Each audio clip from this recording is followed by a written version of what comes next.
The Tennessee Titans are basically forcing themselves to draft a wide receiver at pick number 11. And if they do, the selection needs to be Jaxon Smith-Njigba out of Ohio State. I'll explain why and more on today's edition of the Locked On Titans podcast. Let's get it. You are Locked On Titans, your daily Tennessee Titans podcast. Part of the Locked On Podcast Network, your team every day.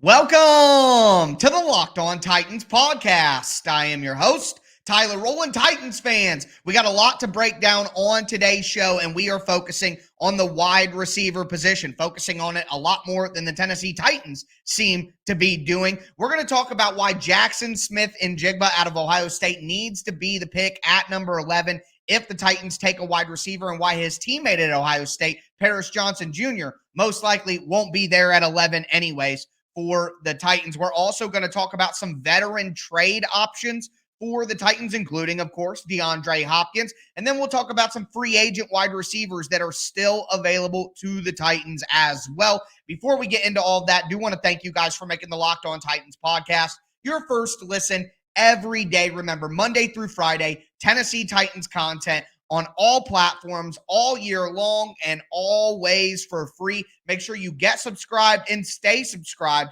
to the Locked On Titans podcast on your favorite podcast platform, on the Locked On Titans YouTube channel. Make sure that you are with me every single day for the free Titans content. Throw a thumbs up on the video right now as well if you're watching. It goes a long way to help support the channel, and the show's always free. All I ask for in return is the press of a button. But with that being said, let's dive into this news, and it's got me choked up. Okay, so Ohio State's Pro Day was on Wednesday, and there was one player, despite CJ Stroud and despite Jaxon Smith-Njigba, despite Marvin Harrison Jr. being involved as well, there was one player that stood out to Albert Breer from Sports Illustrated, my colleague at Sports Illustrated. It's fun to say that. Anyways, but I want to pull up Breer's tweet here and read it to you guys if you're not watching on YouTube. But he said, quote, "A lot of hype around CJ Stroud, Jaxon Smith-Njigba, and Marvin Harrison yesterday at Ohio State. I actually heard the guy who helped himself the most in the eyes of scouts was probably left tackle Paris Johnson Jr. He has elite traits and is a true left tackle. Still young, but a high ceiling," end quote.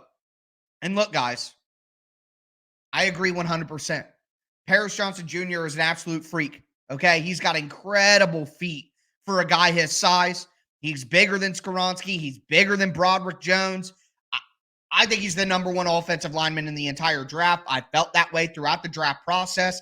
And based on Breer's tweet, based on some of the word around Paris Johnson Jr., he's not going to be available. He's simply not going to be available for the Titans. Now, if Skoronski is there, I'm going Skoronski over a wide receiver. But I would understand if you're somebody who views him as a guard and you don't think a guard is worth the pick at 11. I would get that. So, with the Titans' lack of additions in free agency at wide receiver, without some sort of blockbuster trade happening that we don't foresee, the Titans basically have no choice but to take a wide receiver at 11.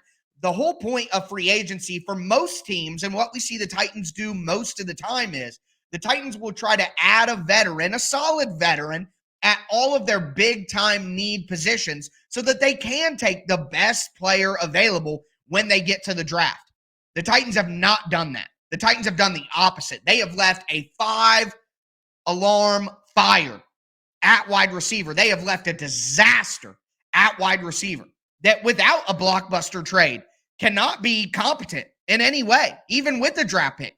If you put Jaxon Smith-Njigba, Treylon Burks, and Kyle Phillips or Nick Westbrook-Akina, that is still a terrible wide receiver group. But adding in a guy like Jaxon Smith-Njigba right now would allow the Titans to at least start building with some foundational pieces, at least have some hope. You add another receiver next year, And now you got a three-man team. You got Phillips as a depth guy. That makes sense. That makes sense. So to me, if Paris Johnson Jr. isn't there, the Titans probably do need to go with Jaxon Smith-Njigba. He's my number one wide receiver in this class. He would be a great pairing with Treylon Burks from a skill set standpoint. Burks is a big, physical, down the field, contested catch guy who can make plays over top of people and make dynamic, explosive gains.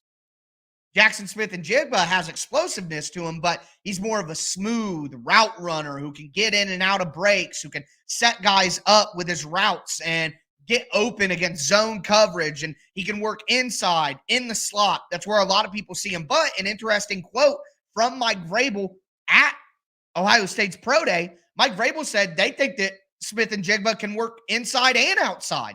So if the Titans view him with that sort of versatility, then that means that in the Titans' two wide receiver sets, where they have two tight ends, a running back, and two wide receivers, that means you can have Burks, you can have JSN, and now you're actually working with something.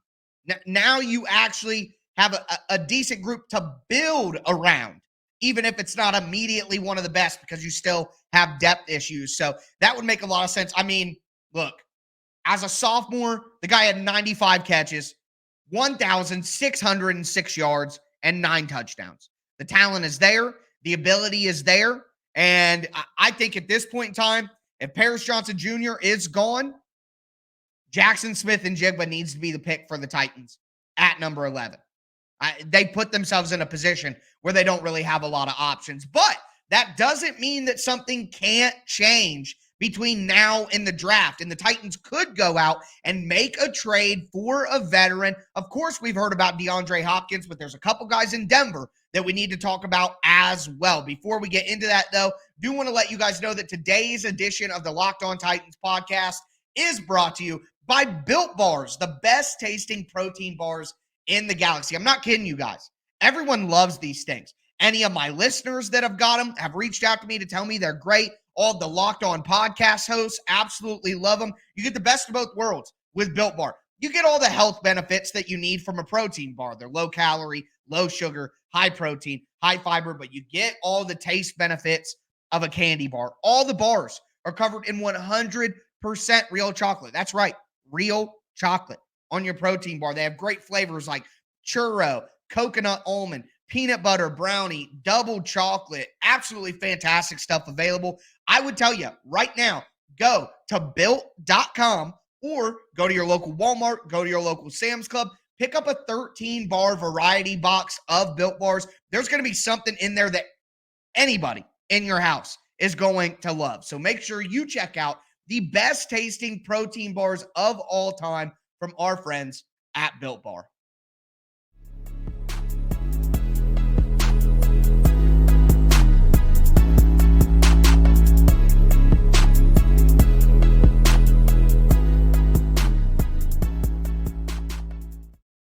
Titans fans, let's continue today's edition of the Locked On Titans podcast. We talked about Jaxon Smith-Njigba and the Titans options at number 11 after Ohio State's Pro Day. But now I want to get into some veteran trade options for the Titans as we continue to look at ways the Titans can improve the wide receiver position, because right now, I mean, like I said at the beginning of the show, it's an absolute disaster. It is a downright travesty. The Titans have the worst wide receiver group in the NFL by far if you line things up right now. Burks, I got faith in Burks. Burks is going to be fine, but it's only his second year. He only played 11 games last year with multiple different injuries. Kyle Phillips played 4 games. How can you tell me that you're optimistic about Kyle Phillips, who is a slot-only receiver in a Titans system that doesn't play a lot of wide receiver sets? So right now, the Titans' 3 starters are a 5th-round pick from last year that played 4 games and had 8 catches, Treylon Burks, and then NWI. That is ghastly. Like, that's enough to make me grab the barf bag, folks. I'm going to have to pause the show. So the Titans have to do something at wide receiver. And as I was saying in the first segment, if they don't make any kind of real addition between now and April, I mean, they have no choice but to take a wide receiver, number one. And a real addition would be a veteran player who has proven success in the NFL. Obviously, we got to start with talk about DeAndre Hopkins. But before we get into that, I want to thank you guys again for making the Locked On Titans podcast your first listen every day. We're going to do a post-free agency mock draft on Monday, and I want to at least put this out here right now. The schedule for the next 2 weeks is going to be a little weird. So I'll just tell you guys, I'm going on vacation. That's right, a vacation, okay? I'm cruising to the Caribbean for my brother's bachelor party. My fiance is coming too because the girls are involved and they're going to be on the cruise. It's going to be great. It's the first vacation I've had since 2017. So I am excited. So there may not be a show a week from now on Friday, and there may not be a show on Monday the week after that. I may be able to pre-record some things. I may be able to do some small short videos on YouTube and post those as well. But just wanted to let you guys know that I'm taking a well-deserved, well-earned vacation and may not be 5 episodes a week for the next 2 weeks. So just wanted to let you guys know if you were worried about where your podcast is. And I appreciate that you guys care and reach out to me about that sort of stuff. But with that housekeeping stuff out of the way, I know that bores some of you guys to death, but just have to let people know what's going on.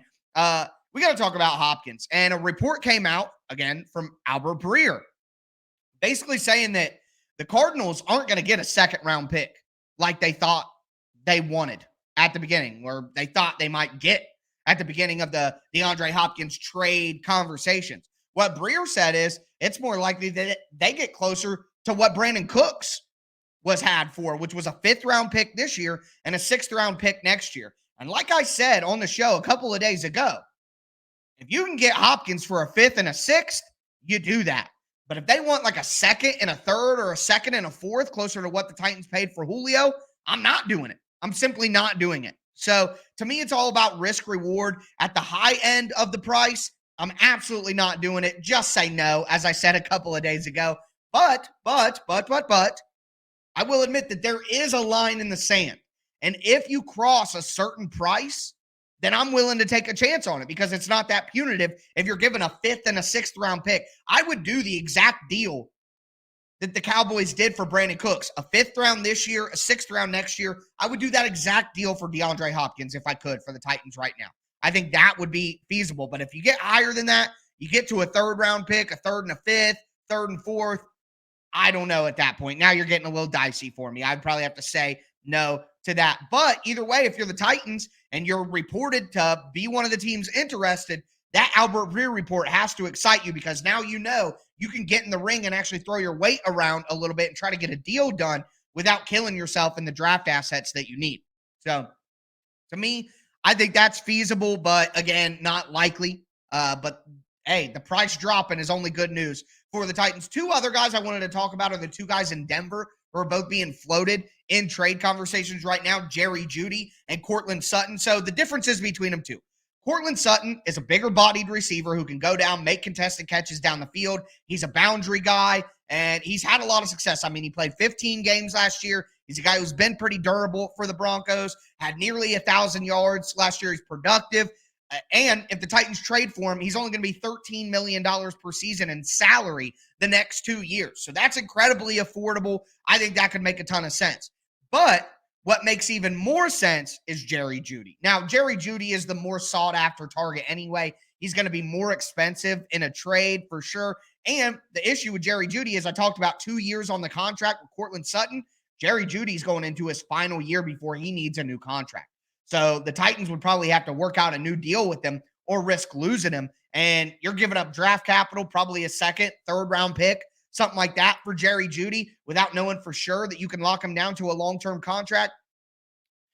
That is more risky. But the truth is, Jerry Jeudy fits perfectly with Treylon Burks. He's smooth. He is fast. He can work his way through the middle of the field. Burks can get down the field, make those contested catches, be that deep threat for the Titans.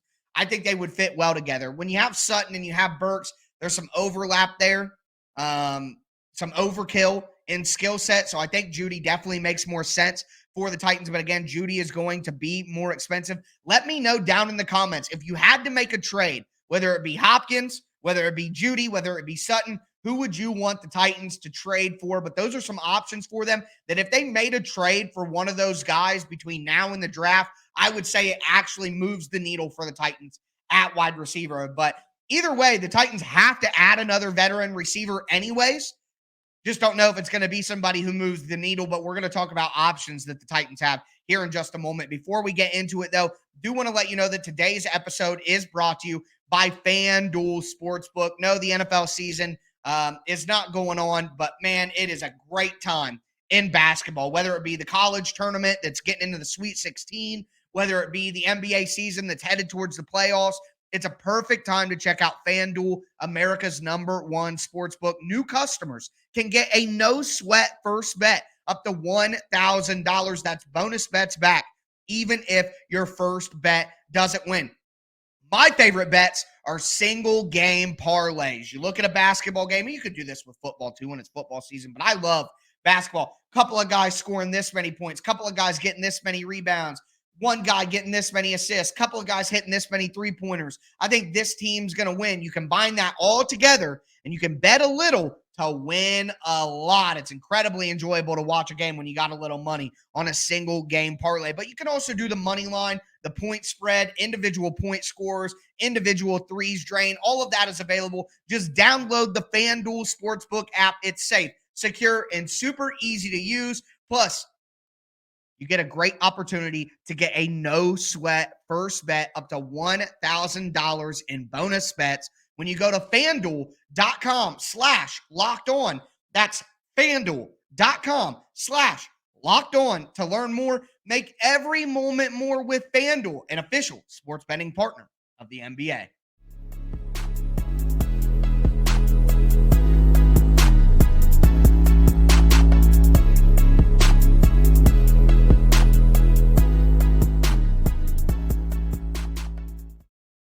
Titans fans, we are going to cap off today's edition of the Locked On Titans podcast, talking about the free agent targets that remain for the Titans. And boy, it is slim pickings. But there are some options out there. I got about 6 or 7 names written down that are still available as of this recording. They are going quick. They're flying off the shelf, ladies and gentlemen. So by the time you hear this, if it's over the weekend or maybe even Friday evening, I mean, some of these guys may be gone. But before we get into it, I want to thank you again for making the Locked On Titans podcast your first listen every day. Now for your second listen, check out the Locked On NFL Scouting with the Draft Dudes podcast. From free agency to the draft, salary cap management, and more. Join NFL experts Kyle Krabs and Joe Marino as they take you through what it looks like to build an NFL franchise successfully. They're going to be going every Monday through Friday. So find the Locked On NFL Scouting with the Draft Dudes podcast wherever you get your podcast, and it's on YouTube as well. It's part of the Locked On Podcast Network, your team every day. So the #1 free agent option that actually would move the needle for the Titans is Odell Beckham Jr. Now, I've been on record numerous times when people ask about Odell, when people bring up Odell as an option. To me, there's no way that Odell Beckham Jr. is going to play in Tennessee. He was in Cleveland in a similar offense that was run first with a ton of play action and I don't want to call it, I don't know how to explain it. Tennessee is, or Nashville is a big city.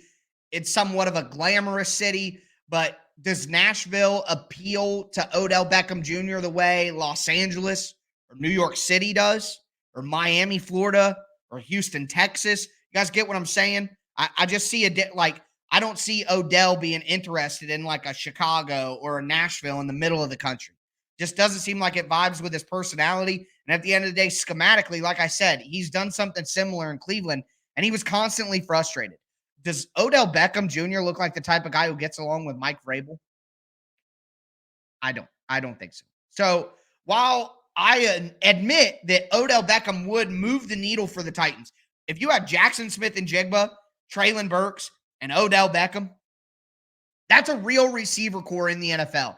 That's I could look at that group and say, yeah, I think the Titans could be pretty good. Like, that would be a difference maker. But Odell's coming back from injury still. And right now, the word is he's going to sign with the Jets. He's going to go play with Aaron Rodgers, and he's going to go sign with the Jets, again, to my point, in New York City. Well, New Jersey for the Jets, but you know what I'm saying. It's all the same. So I think Odell would move the needle, but I just don't believe that that's going to happen. A guy who's a little more realistic, but I still don't think is a great fit, is DJ Chark. Chark has been rumored heavily to be going to the Panthers or going back to the Lions. The Titans aren't really rumored to be interested. Maybe they surprise us, but I don't think Chark fits with the Titans' physical run-first offense and just the ethos of the team. But the man has talent. He's fast. He's near 6'4". I mean, Chark would instantly boost the talent on the wide receiver group, in the wide receiver group. I mean, he would. But again, rumors of going to Carolina, don't really see the fit perfectly there. So I just don't think it's likely. And that is sad. But moving forward to some options that maybe are more realistic. The number one guy I want to talk about is Olamide Zaccheaus. Played for the Atlanta Falcons. I mean, the guy has played half his career in the slot, half his career on the outside, which for being 5'8" and being able to play that much on the outside, pretty impressive. He's been productive in his career as a guy who is not widely known or widely renowned in any way. Zaccheaus could be a cheap option. It'll probably be around $4 million. And Zaccheaus would fit in the mold of what the Titans have been looking for.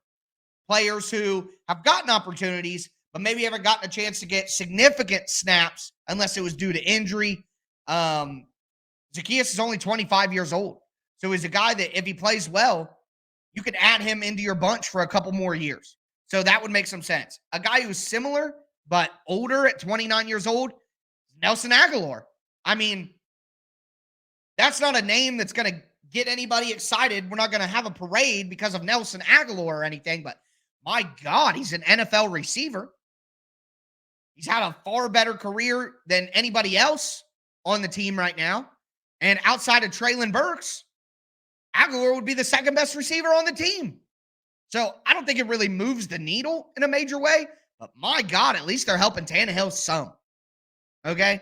Another guy who I've kind of been on since the start of the process as a cheap option is Demarcus Robinson. Played for Baltimore. He's been in a run-first offense. He's willing to get physical, willing to go over the middle. He's 6'1", so he's got some size. Maybe not the fastest guy, but at this point, the Titans just need anybody who can help.